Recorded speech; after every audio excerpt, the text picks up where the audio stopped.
Hello, you two friends and family. It's Michelle, and I am here today with a little bit different kind of video. I've never done one of these. This is going to be like a freezer prep, I guess, video, and I've actually never watched any of those before. I see a lot of people do them and stuff, but I've never watched them, so I'm really not sure what they're all about.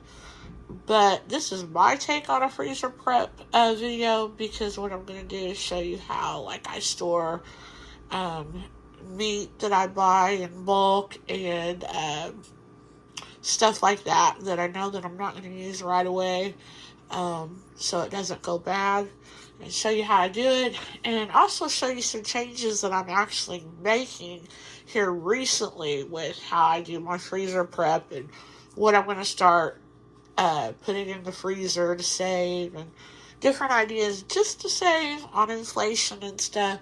Now, if you'd watched my previous grocery haul for the monthly grocery haul, you'll know that I said in there that I'm not going to do any more of the panic buying and going to the grocery, and if I see something on the shelf and be afraid that it's not going to be there the next week, go ahead and buy it regardless of what the price is or whatever. I'm completely stopping that, okay? Because it did nothing but make me waste food.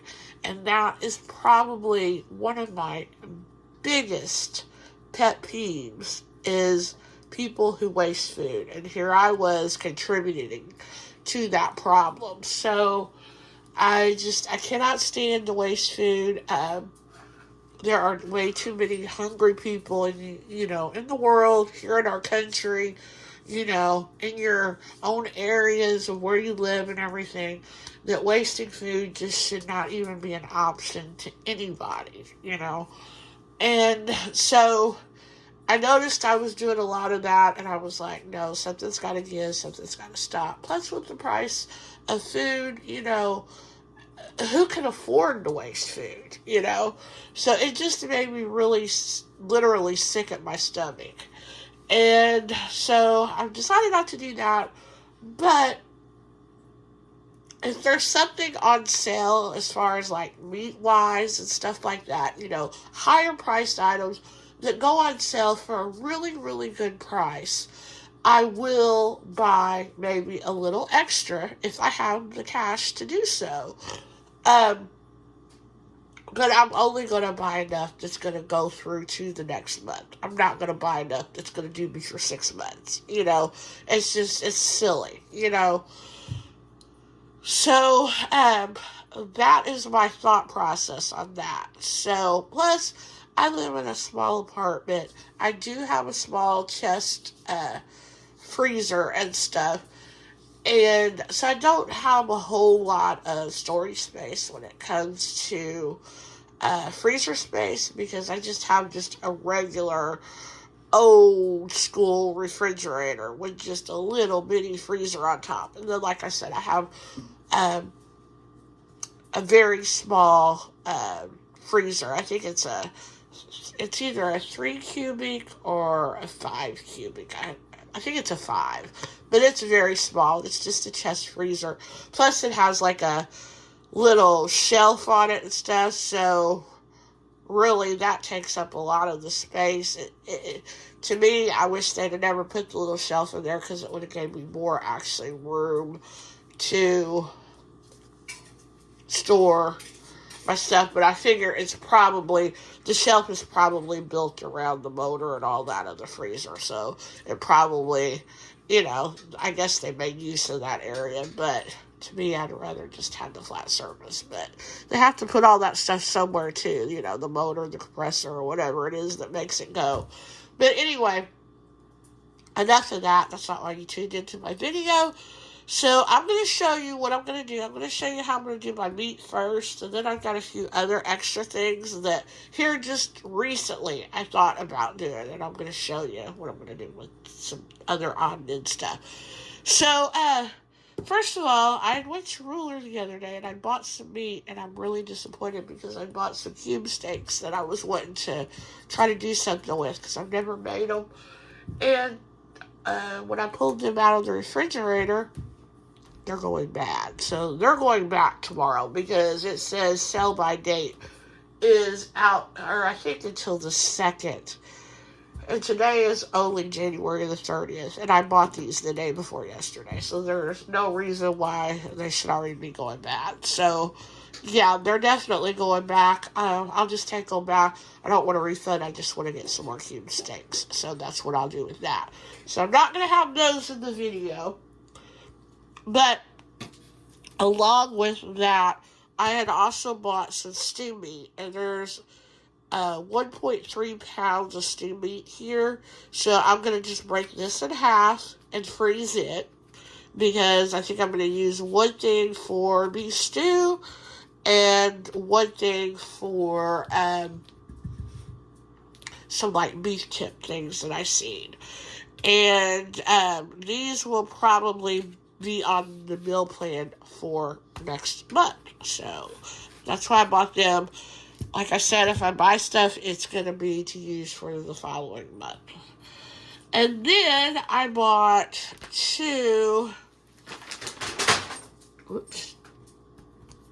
3-pound logs of ground beef.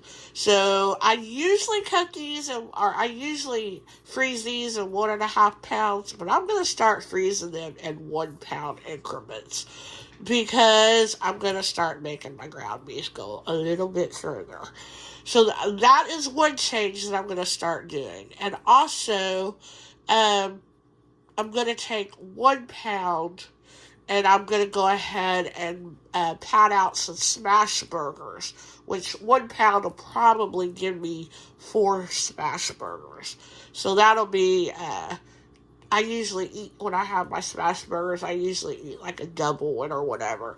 So that'll be 2 nights of dinners there. So that's what I'm going to do with 1 pound. And then the other 5 pounds will just be froze a pound increments and stuff. And that's how I'll do that. And then the last thing with the meat is I have this pork tenderloin here. And I'm just going to cut it in half. And it will make 2 different dinners, and actually each one it'll make 2 different things that I can cook, and each time I cook one half, that's going to give me at least 2 dinners out of that. So that'll be 4 dinners right there. So that'll be good. So I'm going to come back, I'm going to start getting this going, and then I'll come back and show you. And what I'm going to use, all I'm using to do my to do my prep, I'll just show you, is just some freezer bags. I've got the gallon size, I've got like the half gallon, and or is it the quart? The quart size, yeah, the quart size, and then I've got like the sandwich size. So that's all I use, and I also use aluminum foil. And, yeah, and here we go. Oops. And a Sharpie to write down what's in there, how much, and when it was froze. And that's really it. I do have, one of those food saver things or whatever, but I don't use it because to me it's more price effective to do it the way that I do it instead of having to buy the bags and all that and stuff. And I'm not planning on saving this food for years and stuff. So, you know, I wouldn't even if I put it in a meal or in a freezer, one of those things, I would not eat meat after it was a year old anyway. So that's just me, you know. But like I said, anything that I put in the freezer now, it's going in there with the intentions of being eaten within the next 2 months. Okay, so, yeah. So, I'm going to get off here and start getting things prepped and everything, and then I'll come back and show you what I'm doing. Bye-bye.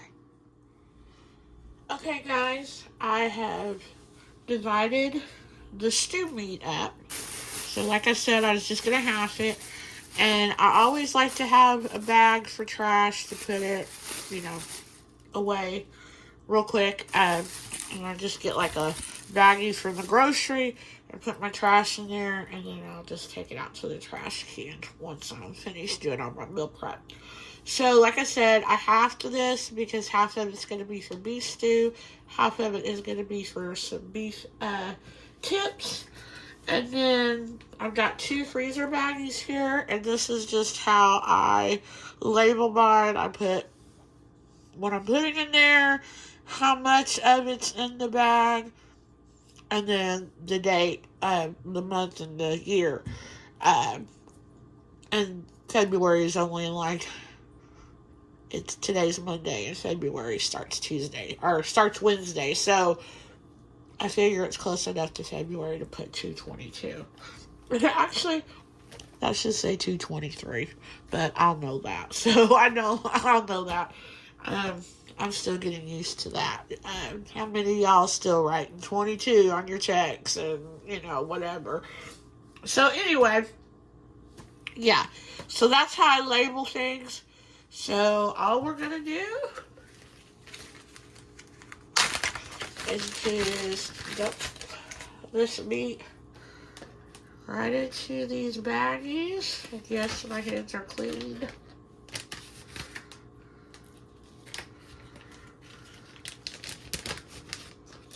I wish my hands in between everything I do when it comes to, meal prep and all of that. You don't want any kind of contamination or other foods. So there's that one.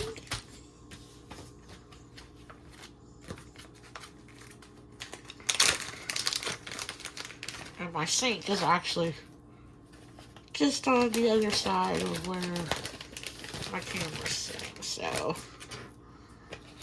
literally, if my camera fell backwards, it would fall into the sink. So so it's nearby. Alright. Now, since these are for next month, well, actually, like I said, February is only in a couple of days, but my meal plan really for the month doesn't start until like like the middle of the month. It's just the way I started it this year. So really, and I've been, although I've stayed good on eating at home this month, a lot of my dinners have been real easy dinners, like frozen pizzas, can of Chef Boyardee. I've been eating some of that kind of stuff, so I haven't been cooking as much, like making meals as much as I wanted to. So I still got a lot of meals that I had bought for the month of January that are going to carry over till February as well. So I'm probably not going to need this meat until at least the middle of February, maybe towards the end. So what I will do with these will both probably go into my big, when I say big, I mean my chest freezer. So these will probably go in there. And next I'm going to do I'm going to do the pork loin. I'm going to do that next. So I'm going to clean this off real good, and I'll come back and I'll show you that. Alright guys, I just got done doing the tenderloin, and here it is. So just put it in 2 different packages. So there's one. There's one there. Split it in half as good as I could, because it was like one end was a little chunkier than the other end, but that's alright. And also I like to keep the instructions to stuff, so I cut the instructions off the back of the package, and then I've just got like a little baggie on my little freezer above my refrigerator, I've got like a little Ziploc baggie on the little side door where you have like your little shelves. I've got like a little baggie where I keep instructions for stuff like this. So that way when I get ready to cook it, I'll have those handy and dandy.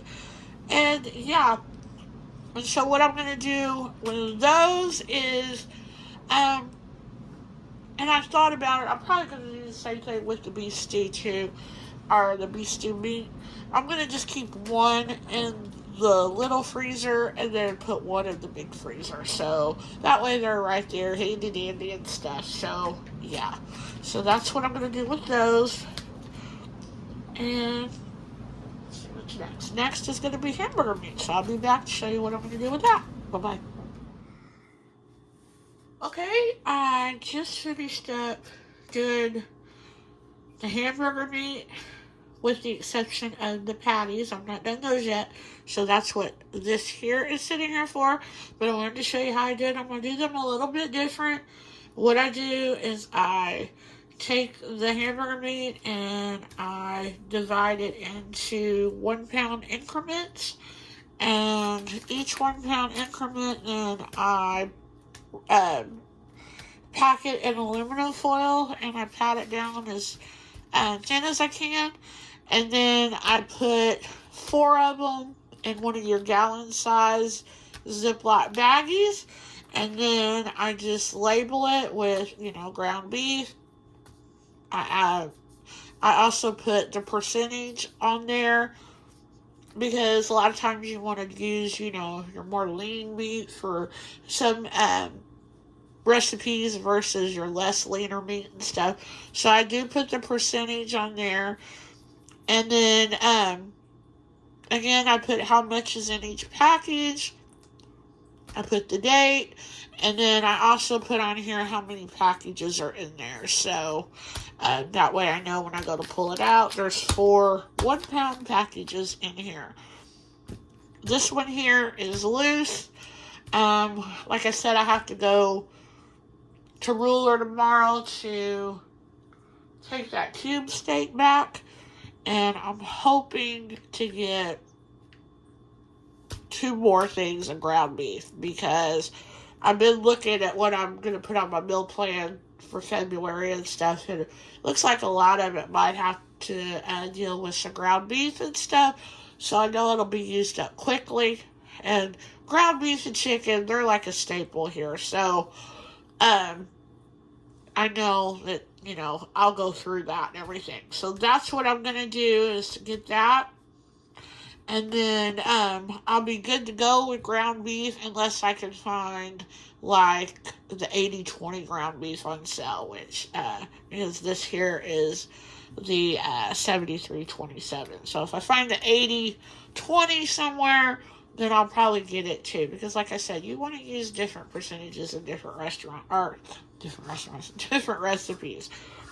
So I'm going to come back. I'm going to do the patties, and I'll come back and I'll show you how I'm going to put them, get them together as well. So I'll be right back.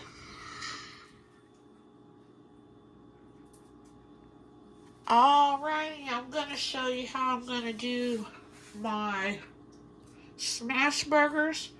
So I've already done 3 of them. I'm going to do the last one. I've already rolled them out. Like I said, it took a pound. I roll them into 4 individual big like size meatball looking things. And then I season them with salt, pepper, some of this Tony's Creole, and some garlic powder. And I roll the balls all around in that. Make sure they get all good and coated with the seasoning. And then I take a piece of parchment paper and I lay my ball on there. And then I take another piece, which, what did I do with it? Thought I had it.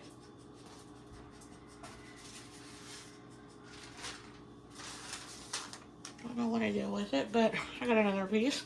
So then I take another piece and I lay it on top. kind of smash it a little bit. And then I've got this handy dandy press, and it's like cast iron. I got this, I think, at Walmart over where the Blackstone, the flat top grills and stuff, where all the accessories for that's at. I got that there a few years ago, and I absolutely love this thing. And then all I do is press.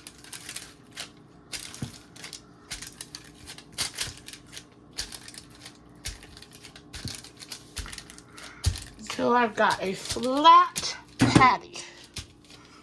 Okay? And then just raise your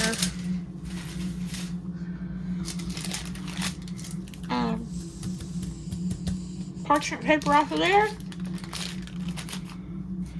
Here's my other burgers here. And I'm laying them on parchment paper so they, in between, so they don't stick. You can use wax paper too. You just do that.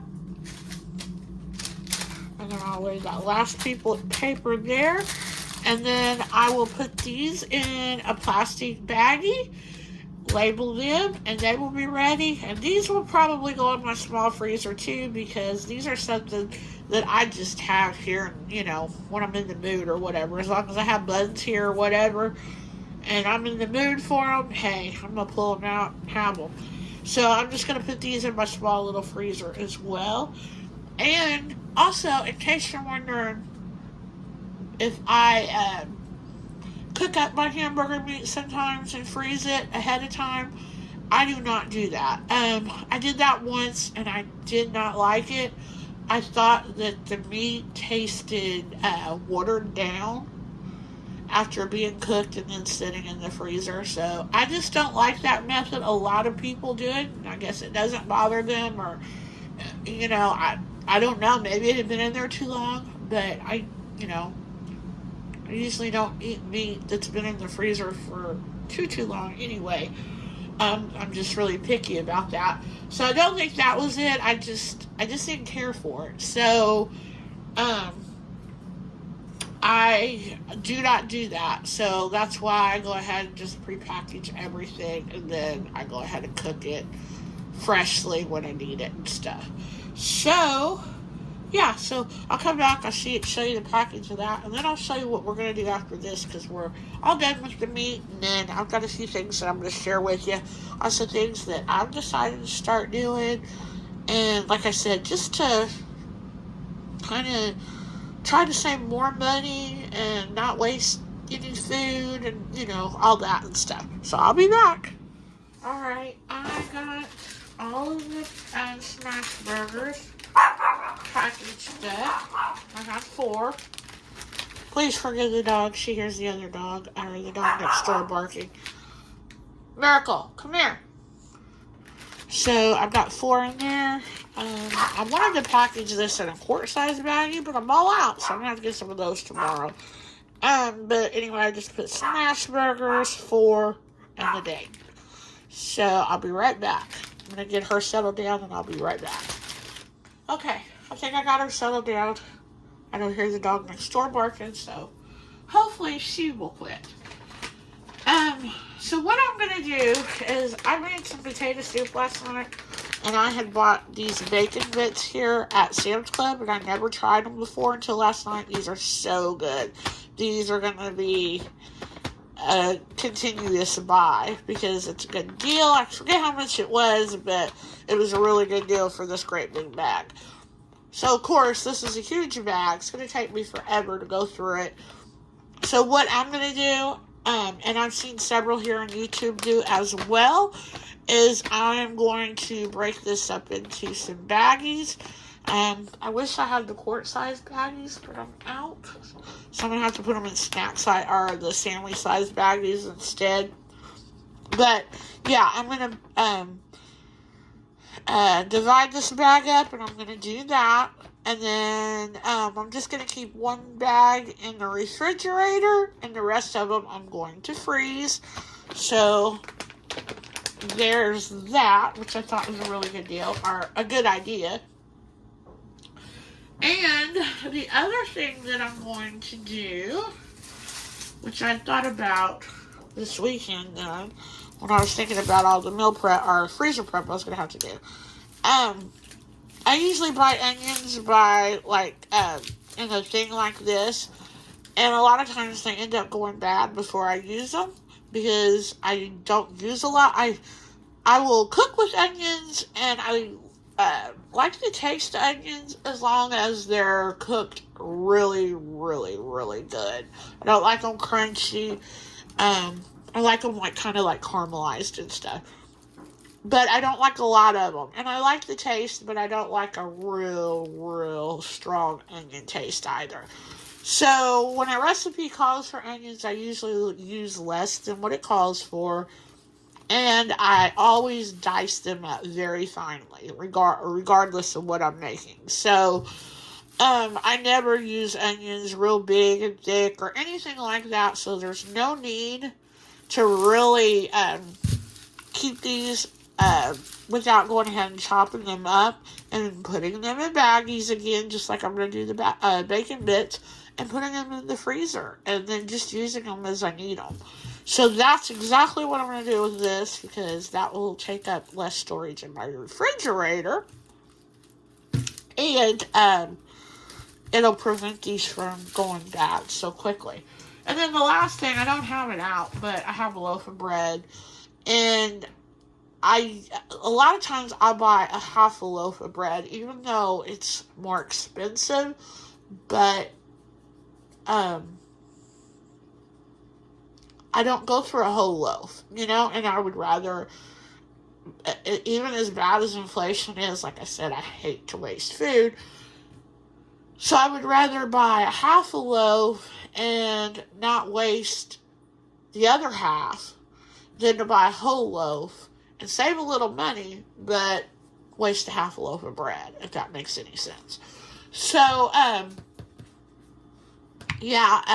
what I decided I'm going to start doing is I'm going to go ahead and buy a whole loaf of bread, and I'm going to take this bag that my bread's in now that I have, my fresh bread, but once I am done with it or whatever, when I'm done with it, I'm going to take that bag and save it. And then when I buy another whole loaf, I'm going to put half of that loaf in that bag.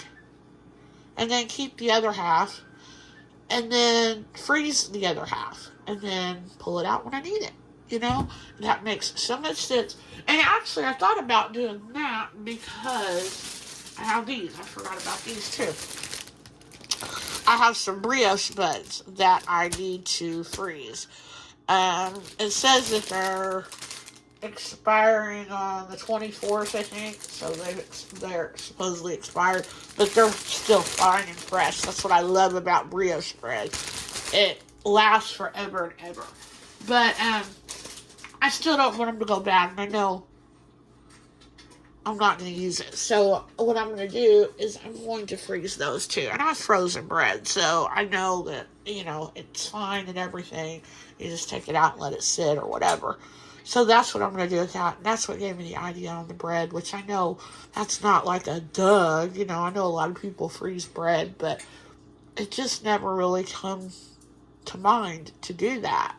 So it saves me coin by still being able to buy the whole loaf, which is cheaper to buy than the half a loaf, and it prevents me from wasting a half a loaf of bread. So it's a win-win.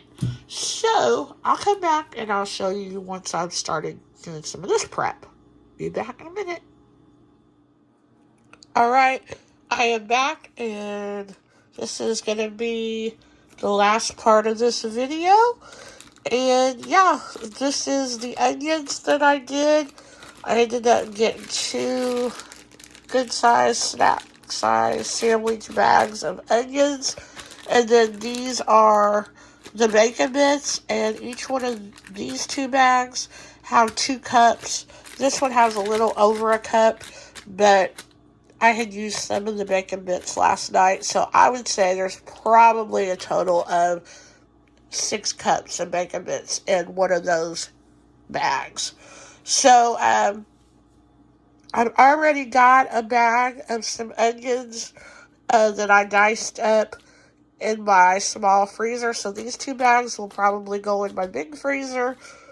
And then this small bag here is going to go just in the refrigerator because I'm eating some potato soup this week. I made a pot of that last night, so I'll be eating on that all week. So this is going to go in the fridge, so I don't have to thaw it out or anything. And then these two here will probably go in my big freezer. And yeah, that's it. So I hope you enjoyed it. You know, this was a little bit different of the kind of video that I've ever done, like I said. But I just thought I would show you how I prep my food. Oh, and I was going to do my buns, the brioche hot dog buns. But I don't have the quart size baggies. And I really don't want, because I was only going to put like 2 in a baggie. And I have 8 of them. And I really didn't want to put those in gallon size bags. So that's what I think I'm going to do there. But yeah, that's my video. I hope you enjoyed this. Hopefully this gave you all some uh, ideas on how to freezer prep your food as well. And if you have any ideas you'd like to share, please feel free to comment down below. Thanks for watching and have a great day. Bye-bye, y'all.